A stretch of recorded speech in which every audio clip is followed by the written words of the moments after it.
Greetings, programs. This is Wretch. Welcome back to Foolish Mortals. And I'm really glad you guys enjoyed the first episode of the series. I think we're going to have a really fun time with this, and I'm really glad that you all are excited for me playing this game. And I was going to say at the end of the last episode, I just forgot that our character here, Murphy, reminds me a lot of the character of Milo from the Disney animated film Atlantis: The Lost Empire, which is a criminally underrated film, by the way. And I went ahead and looked up the voice actor on IMDb, and this guy actually voiced Marty McFly in Telltale's Back to the Future game. So I like the Michael J. Fox connection just via voice acting. I think that's really cool. But in the last episode, Murphy arrived here at the lovely island of Devil's Rock, and we are trying to find a way to get into the Spirit Queen. We already explored town. We were heading over here. However, we do have a very scaly roadblock in terms of this giant alligator. Fortunately, it's not ticking, so we know that it probably doesn't have a more driven appetite for hands. So we have got this chum right here, and what I'm thinking is maybe we can put the chum in this bag in the crane and use it maybe like a tetherball. That didn't work. Okay, never mind. Well, I'm out of ideas. We got a shrunken head, too. It was a shrunken head with wispy white hair and tightly shut eyes. We've got the loose change, our pocket watch. Oh, well, we do have a watch. Maybe he can swallow the watch. I wondered if I could hypnotize the alligator, persuading its reptilic eyes to stare at the pendulous pocket watch, falling deeper and deeper into my trance. Then I realized the alligator was blind, and I had absolutely no powers of hypnosis whatsoever. Oh. I was not aware of that. A fierce-looking alligator blocked my way along the jetty. All right, well, maybe we need to find some way of getting the boat.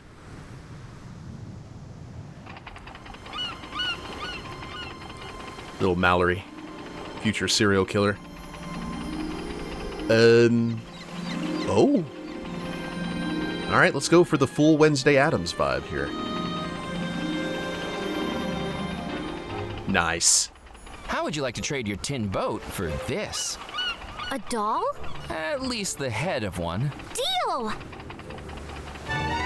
Oh, that's right. She hated the boat because she wanted a doll. Oh, I'll hug him and kiss him and conquer the world with him. Okay, you enjoy Jack Sparrow's Hard mom. to starboard, little boat. Prepare to weigh anchor. Did we ask her if we could take the boat? Or the boat? Well, I guess while she's distracted. You enjoy. Oh, hello. Lois Lane? Mr. McAllen, Yes? How do you know my name? it's a work assignment that brings you to the island. Am I right? She began staring at me with intense, hypnotic eyes. Disguised within her tailored outfit and tortoiseshell spectacles, she had the crazed look of someone not entirely in touch with reality. That's right. An auditing job. Eyes that looked like she was reading my very thoughts. Yes? And you're late. Days late. I was beginning to panic. Ned had warned me about the supernatural on this island. Was this person standing in front of me equipped with psychic powers that could read my very thoughts? How do you know all this? Are you the witch doctor? The witch doctor? No! It was written on this telegram that came in for you. It Oh. came through a few days ago now. Your boss isn't too happy by the looks of it. Bill Bolam, the taxi driver, telephoned and said I'd find you out here. You're reading my telegrams? I'm a newspaper reporter. It's one of the best ways to get a good story. Now, do you want it or not? If you wouldn't mind. Yeah, rude, but thank you. McAllen, you're late reporting in. I don't remember authorizing the reopening of a cold case, but you better make sure it pays off, or you'll be swapping desks back to the mailroom. Sid Sinclair, Sinclair Auditing Company. Do you want to send a reply? What was there to say? My only contact was going to be pushing up daisies by morning, and my one lead was the magazine I'd been carrying with me since heading out. Before I checked in with my boss, I needed some progress to report badly. You know, for now I'll just leave it. Suit yourself. Sounds like you're up to some fun on the island, Murphy. Be a sweetie and keep me updated so I have something to write about, won't you? She didn't even wait for a reply before she started striding back through the bayou. She hadn't taken a single thing from me, and yet somehow, I still felt like I'd just been mugged. Did she steal your heart, Murph? Well, we still can't get in there. We need to remember this because we may have to come back and actually see what is in the hut. Can we combine the chum with the boat? I packed the fish guts into the tin boat. It was the smelliest little ship to sail the 7 seas. Ooh. All right, hey, buddy. Hand feeding the alligator didn't seem like a good idea. Let's try putting it in the bayou then. Oh, he's walking. That's a good sign. Perhaps this would attract the gator's attention. Nice. The hulking mass of scales and muscles lumbered to the edge of the jetty and dangled its toothy jaws over the side, its nostrils flickering at each waft of fish guts. Now, do we smack it with the tetherball? Did you guys ever get hit with one of these growing up? I know I did. Ready? No. Aim. Aiming. No pressure. And now we run.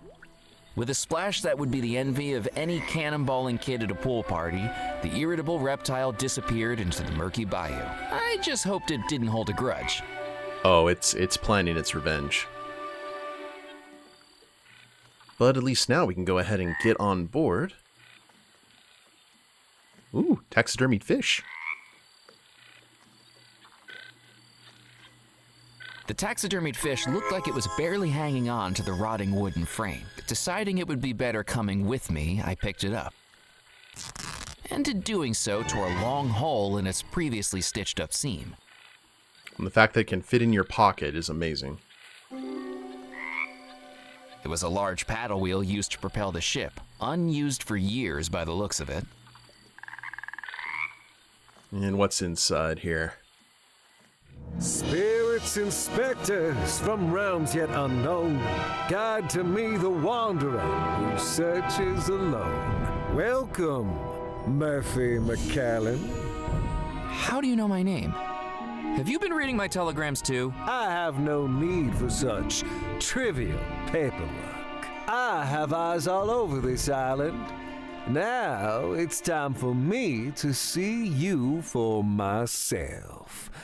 Come, step into the light. What in the cultural appropriation is this? I know a lot about you, Murphy. Unknown parents, a childhood spent in orphanages. I know things about you even you don't know. How do you know all that? My name is Dr. Moray.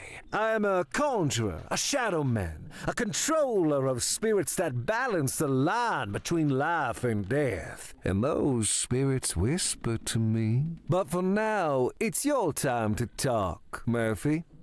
Tell me why you've come to my humble abode. I've been told you could help me. That depends on what you seek. I kept telling myself that the doctor's theatrics didn't convince me. That there must have been a logical reason why he knew what he did, but with how skittish the locals were, humoring him seemed like my only chance of learning more. I'm looking for the $13 million that went missing from the Bellemore accounts. I'm an auditor in the company I work for. Murphy, do you take me for a fool? I know what your mind sees when your eyes are closed. Tell me, Murphy, what do you dream of? A strange, awkward white man dressed like Baron Samedi? Now, let's be truthful. By the way, that voice sounds so familiar. I dream about finding the lost treasure of Bellemore Manor. I see that spirit within you, hungering for more than an auditor's life. And I know you've dreamed about that treasure every night since you first read the story. Tell me I'm not right. It's like the treasure is calling out for me to find it. Many have sought the lost treasure of Bellemore Manor. All have failed. Some, it is said, have perished in the process. Do you know what happened at Bellemore Manor all those years ago? The ghost story? I've read it, but I don't know how much of it is really true. All of it. Dark magic runs throughout Bellemore Manor. The house was built by the Bellemore brothers, 3 merchants from England who made their fortune trading across the Caribbean. Xavier Bellemore, an explorer. Yardley Bellemore, an actor.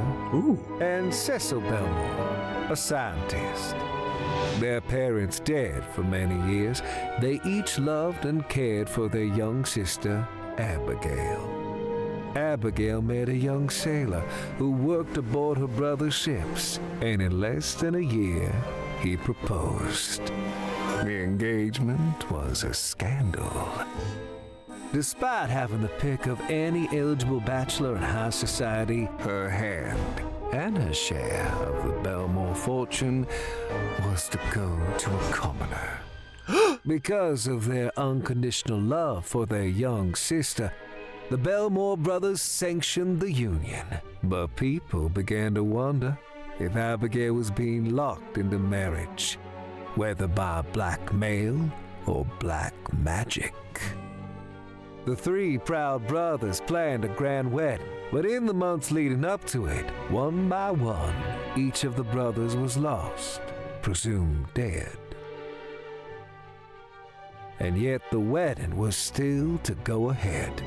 And with Abigail set to inherit the entire Bellemore fortune once she came of age, people began to wonder whether the sailor was not a perpetrator, but a pawn. On the morning of the wedding, Abigail summoned the sailor to her chambers. "I don't love you," Abigail declared. "I never loved you." Dodged a bullet. Before the guests gathered in the house, Abigail declared that she would marry another. On that same evening, John Rackham, first officer of the Bellemore Trading Company, would be her new groom. Except that didn't happen. That night, everyone in the house suddenly and mysteriously vanished. Perhaps it was the last revenge of the scorned sailor. In the house that night was a heart that would be broken, a victim who would be tricked, and a force that would unleash evil. But no one knows exactly who each was. If you want to find the treasure, Murphy, you'll have to find out. The skull did the Terminator thumbs up. You're telling me that all of that actually happened? And so much more, Murphy. Mysteries you have yet to uncover. Dr. Moray's performance was gripping, but it seemed like something out of the vaudeville shows I'd snuck into as a teenager. Grifters peddling magic spells, fortune-telling, and miracle elixirs. At least that's what I tried to tell myself. And the treasure, is that real too? It is as real as you are, Murphy. And someone went to a lot of trouble hiding it. Can you help me find it? I can. If you can prove your dedication to the search, I will need you to retrieve something from inside the house. A small leather pouch called a gree-gree still lies inside Abigail Bellemore's bedroom. Oh. We will need it if I'm to help you. This will get you inside. Is that safe? Glowing green? Like 3.6 rockin'? You're not gonna pull a rabbit out of your hat for your next trick, are you? I do not do tricks, Murphy McCallan. You'll soon learn this. The Bellemore estate lies at the end of the northeastern peninsula of Devil's Rock. Find that gree-gree and bring it back to me. Oh wow, all the way on the other side. That looks like a trek. I'll be here when you return. And Murphy, this ghost story? Now it's your story too. You best be believing in ghost stories. You're in one. Okay, so we got a guy very much reminds me of Gambit a little bit in terms of the Creole accent. But, you know, Creole culture, like, voodoo and everything like that. That's kind of like the hallmark of the Bayou and New Orleans and all that, Louisiana. All right, let's go. And there's where it all Framed by happened. trees and lit by moonlight, Bellemore Manor stood imposingly in the still night air. Even without any lights on, it felt like something inside the house was calling me, or warning me. We got some lights on. That's... Okay, we got a path around the house. A large pond lay in front of the house, slowly being reclaimed by algae, weeds, and who knew what else. Bellemore Manor stood proudly and enigmatically at the center of the estate. Who knew what had gone on inside its walls? Plot. Does it continue on? Here, let's run. I keep on forgetting to double click. Sorry about that. Oh, it does. Okay, well, before we go through the front door, I definitely want to go around and see the path. Oh, we got a gazebo. A table and chairs sat inside the gazebo, an echo of better days. A horseshoe hung above the threshold of the gazebo, supposedly a symbol of good luck. It was the full moon. I didn't think I'd ever seen it glow so brightly before. Or be so close to Earth. Oh. Ouch! Well, that did it. So much for good luck. Like, I heard the squeak. I was like, all The right. horseshoe lay undamaged on the floor. Fortunately, my head had broken its fall. No damage there. I picked up the horseshoe that had assaulted me. It was heavy, as the bump on my head attested. Okay. Yeah, if we weren't able to reach it, I was going to try and use the furniture. Let's take the path. Ooh. Okay. Are the Soggy Bottom Boys hanging out in there? Damn, we're in a tight spot. An old carriage wheel sat discarded in the grass. The wheel was too heavy to move. A barrel hung from a rope marked in stenciled writing, molasses. A length of rope dangled a barrel in front of the carriage house's hatch. The other end was tied off on the handle of the side door. What could possibly go wrong here? The knot was tied so tightly I couldn't loosen it. Oh, it's the carriage house. Okay. The doors were firmly locked from the inside. A cow skull was mounted on the frame as a macabre decoration. I don't know necessarily that's macabre. Where I come from, there are cow skulls everywhere. Looking out over the tranquility of the gardens, its magnolias lit by moonlight, nothing could take my attention away from the macabre sight dangling from the oak tree. A hanged skeleton, its wedding suit little more than tattered rags clinging to bone, and its skull seemingly watching me with hollow, unblinking eyes. An eternal groom without a bride. Hi there, buddy. A skeleton, clothed in wedding attire, hung by the neck from a branch of the tree. Glinting in the moonlight was a wedding ring it still held clasped in its bony fingers. Ooh. A dying tree stood next to the balcony, its branches devoid of leaves, its bark flaking away. Anything of The stark interest? trunk of the tree didn't offer any possibility of climbing it. I like the kind of Fellowship of the Ring statues we've got here. And it goes around to the greenhouse. All right.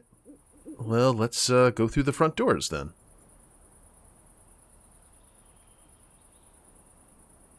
Wait, the key. I needed the key to open it. Yes, indeed. I don't have to check underneath the rug. With a deep breath, I placed the key into the lock of the house I'd been thinking about for weeks and turned it. Yeah, you're going to find this on Zillow.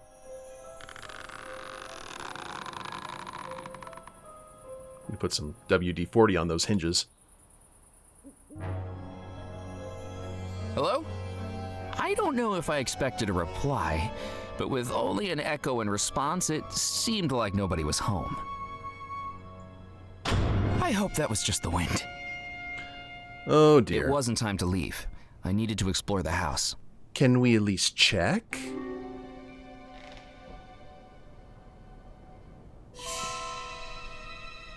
Hi. An orb appeared seemingly from nowhere, glowing and shimmering with energy, simultaneously captivating and terrifying. It was like it had a presence, an aura that I couldn't explain. My first instinct was to look for smoke and mirrors, but this illusion was right before my very eyes, one that I could reach out and touch. Wait. Navi, come back. Yeah, I don't know. Probably not the best option. Let's just stick with what we were doing. With neither of the doors appearing to open, I peered through the crack between them. I couldn't tell if I was imagining things, but it looked like shadows dancing. Shadow dancing. We'll try all the doors. The door didn't have a visible lock, but as much as I tried, it wouldn't open. Huge paintings hung on the walls of the hall. A marble fireplace sat between the two curved staircases, guarded on each side by stone lions. Without a flue, the fireplace seemed entirely decorative, and yet, standing in front of it, I could feel a breeze.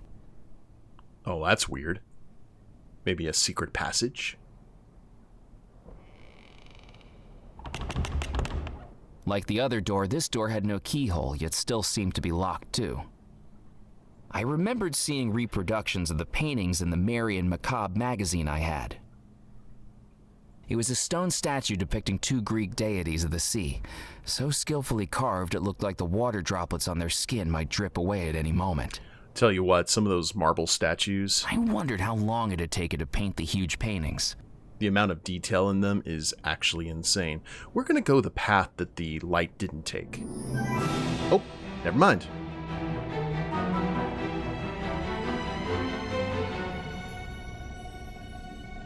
Hee hee. Just hear a scream. Clearly, the artist had managed to imbue the brushstrokes with something of the subject's personality. It was downright sinister. Is this John Rackham? A heavy trunk sat in the corner of the corridor. Brother or cousin to Jack Rackham?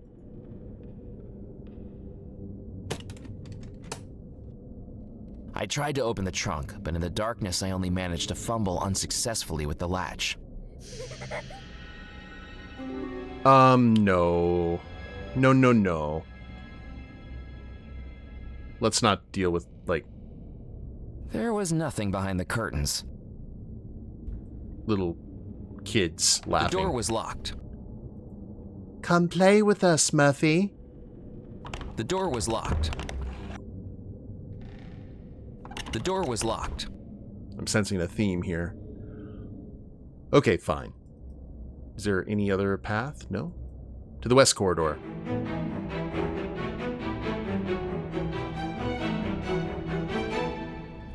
This was strange.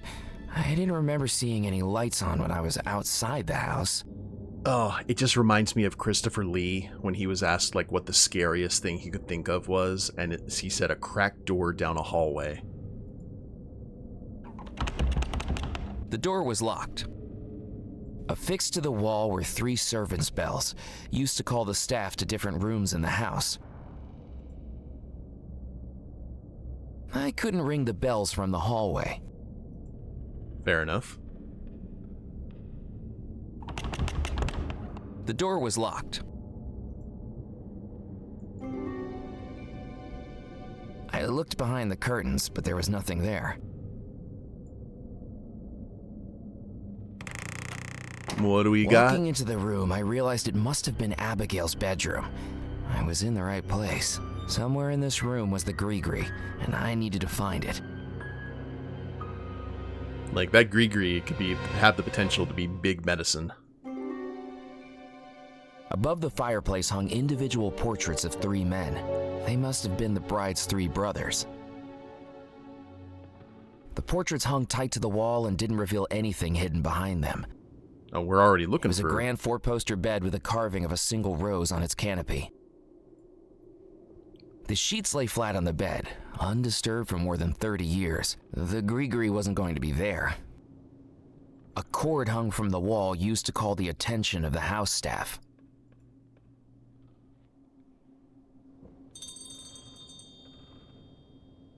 Okay, no speckled band. That's good. A grate opened beneath the stove to the ash pan, designed to allow burned charcoal and ashes to be cleaned out, and something inside it was glinting in the light. Oh, really? I tried to lift the ash pan grate, but decades without use had rusted it in place. Okay, so we definitely need to use the poker there. Lighting the fire may have warmed the room, but it couldn't take away the chill I felt standing there.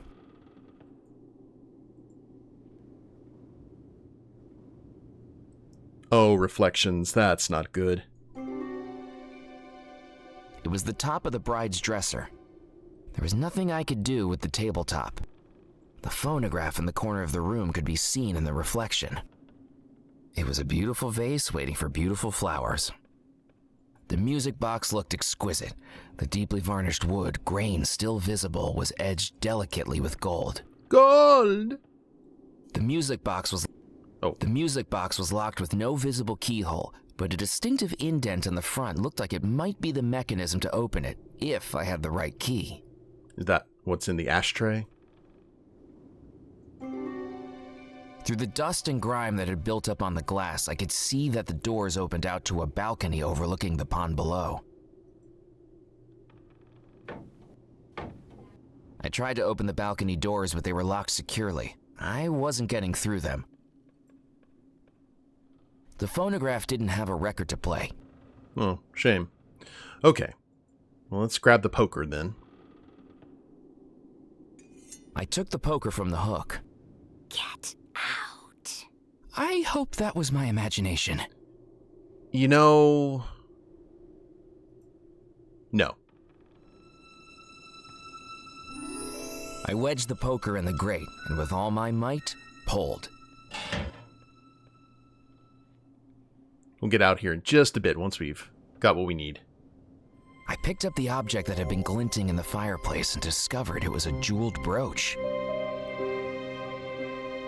I wonder where that will go. The brooch fitted snugly into the indentation in the music box. With a small click, the music box opened and revealed the contents it had held untouched for more than 30 years. The small leather bag was just as the witch doctor had described. It was hard to imagine what could be so important about it.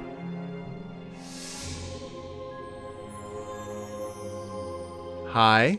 You should not be here. Wait, I can explain. You don't belong here. I don't mean any harm. Get out. Get out.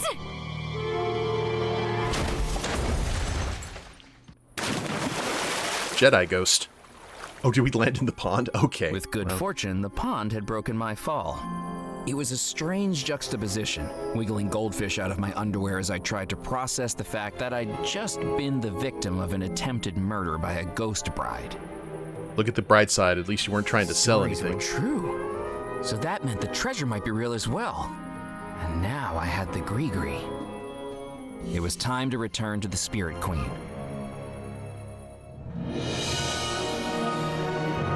Murphy, did you find it? I saw her. I saw the bride. She tried to kill me. I told you it was true. Now, do you have the gree-gree? Yes, I found it. Good, good. Now, do you believe what I've been telling you? I'm starting to. Why did she try to kill me? There are some spirits that, even in death, do not wish to give up what they amassed in life. The question is, are you strong enough to persuade them?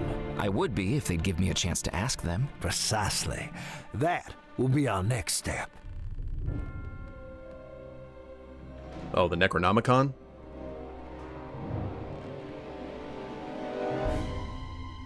Ooh. A manuscript for a voodoo spell? A spell to help me find the treasure? A spell to reveal those who know where it is.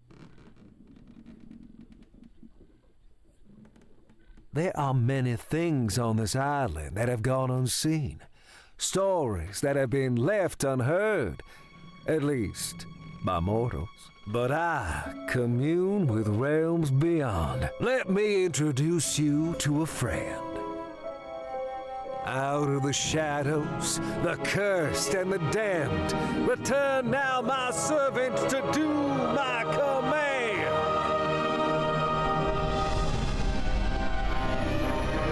Oh, is he summoning a Loa? I have returned to you, Master. Loa, this Oh. gentleman wishes to find the lost treasure of Bellemore Manor. Called it. Tell him how this can be done. And this is really dumb. Only inhabitants of the house know where the treasure lies. Their spirits still within its walls, trapped between life and death. To ask them, those spirits must be pulled back to the mortal realm. And that is what our spell will do, Murphy. A summoning spell to unveil the ghost trapped within the house. 7 ingredients place inside, tie closed and then unseal. Within the focus what may hide, this spell will soon reveal. Once you've collected all 7, we can summon the ghosts of Bellemore Manor. Once we've summoned the ghosts, we can ask them exactly where the treasure was hidden. You have served me, Loa. Be gone. Don't talk bad to the Loa. That, Murphy, is your goal. Find the 7 ingredients named in the voodoo manuscript, place them in the gree-gree, and return to the Spirit Queen. Are you up to the task? I think so. Excellent. Then there's just one thing left to do. The gree-gree that you carry is not yours. It was stolen from the spirits. And an artifact of voodoo will only work for its rightful owner. To be used, it cannot be stolen. It can only be bought or traded or inherited. Fortunately for you, the spirits and I are willing to make a trade for something symbolic of your spirit. A spirit that yearns to escape its humdrum life. If you want the gree-gree to be rightfully yours, what do you have to offer in exchange for it? Oh, so we get to hand something off. Okay, guys. Well, we know what we got to do. We got to get the gree-gree. We got to get all the ingredients, summon the ghosts, grab the proton packs, and get to work. But I hope y'all have enjoyed it. I think this is really cool. But if y'all liked the episode, please leave a like down below. Subscribe to the channel. Leave a comment. That'd be a big help. And we'll see you next time. Later days, everyone.